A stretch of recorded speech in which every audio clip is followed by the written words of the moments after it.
اعوذ باللہ من الشیطان الرجیم بسم اللہ الرحمن الرحیم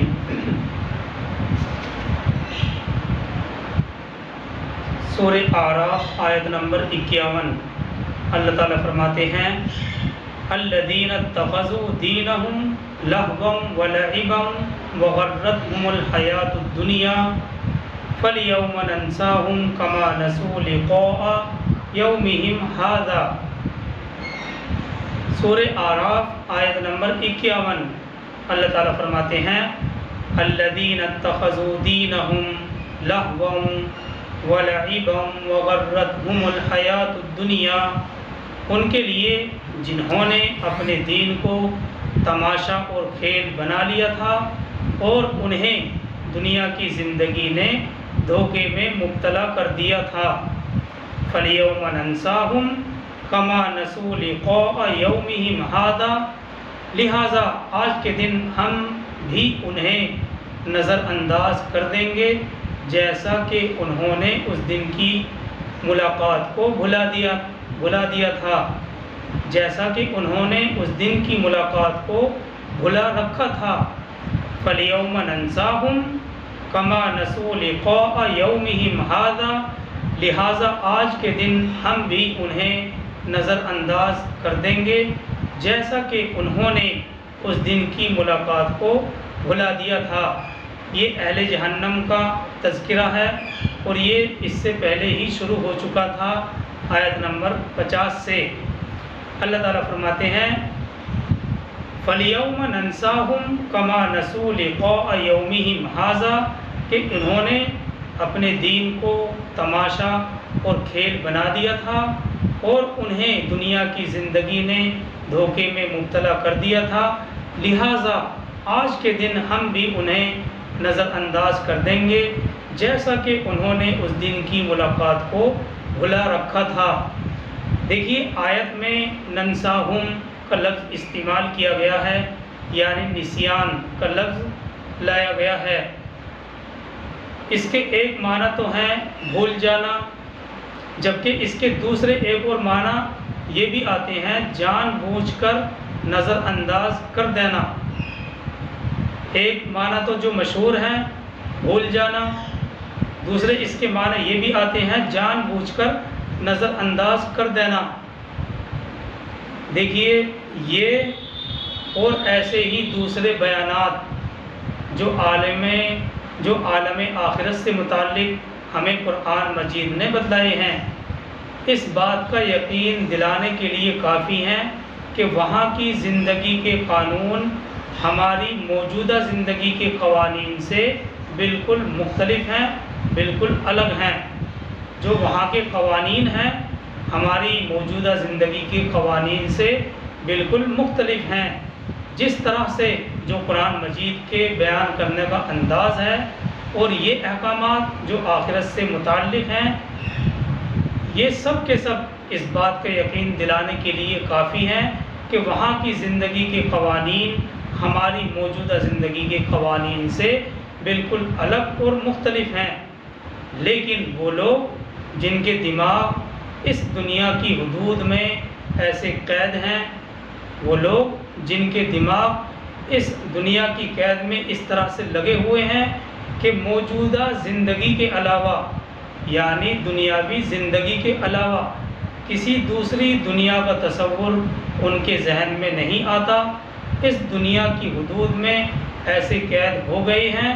کہ موجودہ زندگی کے علاوہ کسی دوسری دنیا کا تصور، کسی دوسری دنیا کا خیال ان کے ذہن میں نہیں آتا۔ ایسے لوگ قرآن مجید کے احکام کو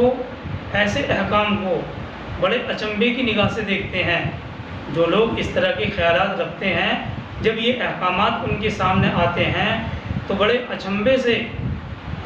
کی نگاہ سے دیکھتے ہیں اور بسا اوقات ان کا مذاق بھی اڑاتے ہیں۔ اور ایسے لوگ اب دیکھیے مذاق اڑا کر اس طرح سے وہ اپنی بے عقلی کا ثبوت پیش کرتے ہیں، مگر حقیقت یہ ہے کہ ان لوگوں کا دماغ جتنا تنگ ہے، زندگی کے امکانات اتنے تنگ نہیں ہیں۔ تو اس سے یہی بات پتہ چلی کہ جو عالم آخرت سے متعلق قرآن مجید نے ہمیں احکام بتلائے ہیں، یہ اس بات کا یقین دلانے کے لیے کافی ہے کہ وہاں کی زندگی کے قوانین ہماری موجودہ زندگی کے قوانین سے بالکل الگ تھلگ ہیں، لیکن جو لوگ ان قوانین کو نہیں مانتے ہیں وہ ایسے احکامات کو قرآن مجید کے بڑے اچنبے کی نگاہ سے دیکھتے ہیں اور بسا اوقات ان کا مذاق بھی اڑاتے ہیں۔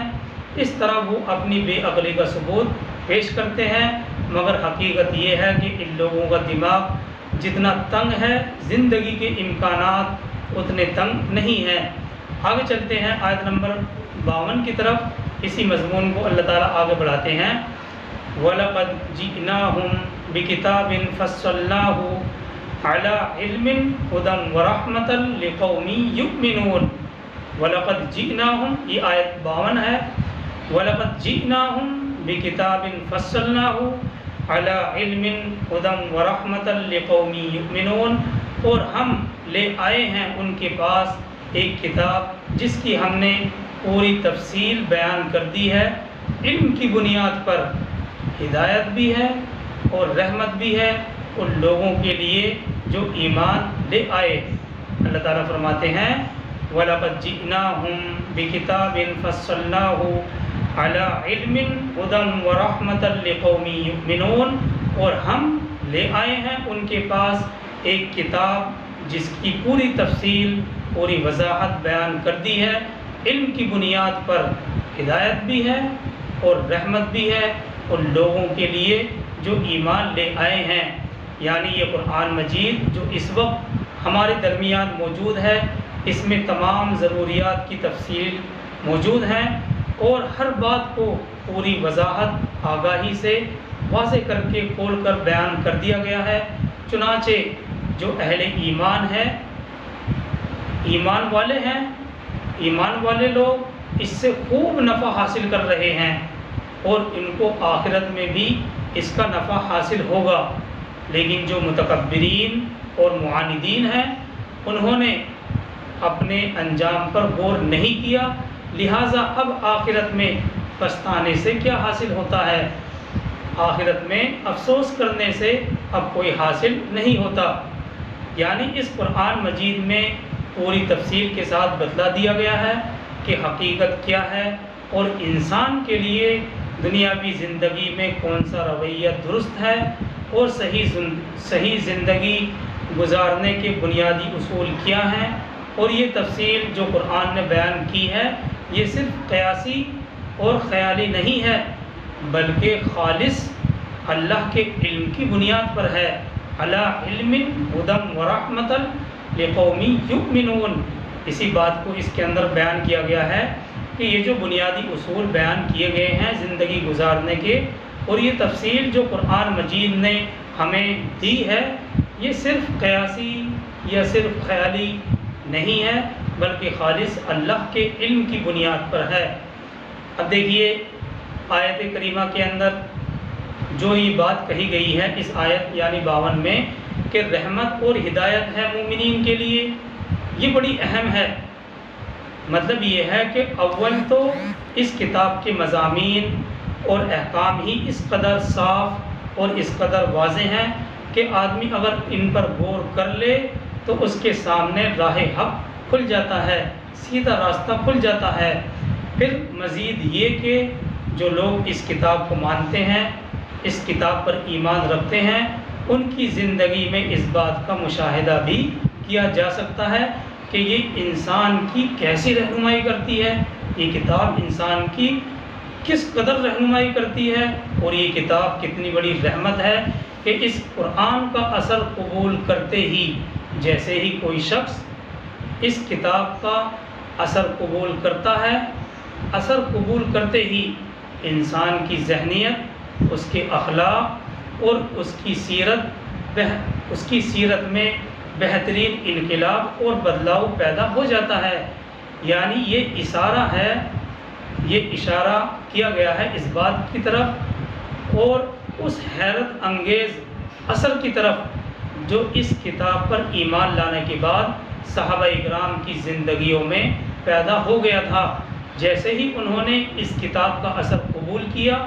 تو وہ لوگ جن کے اوپر کوئی حکومت کرنے کے لیے تیار نہیں ہوتا تھا، اللہ سبحانہ و تعالیٰ نے قرآن مجید میں ان کے لیے مژدہ سنا دیا، خوشخبریاں دے دیں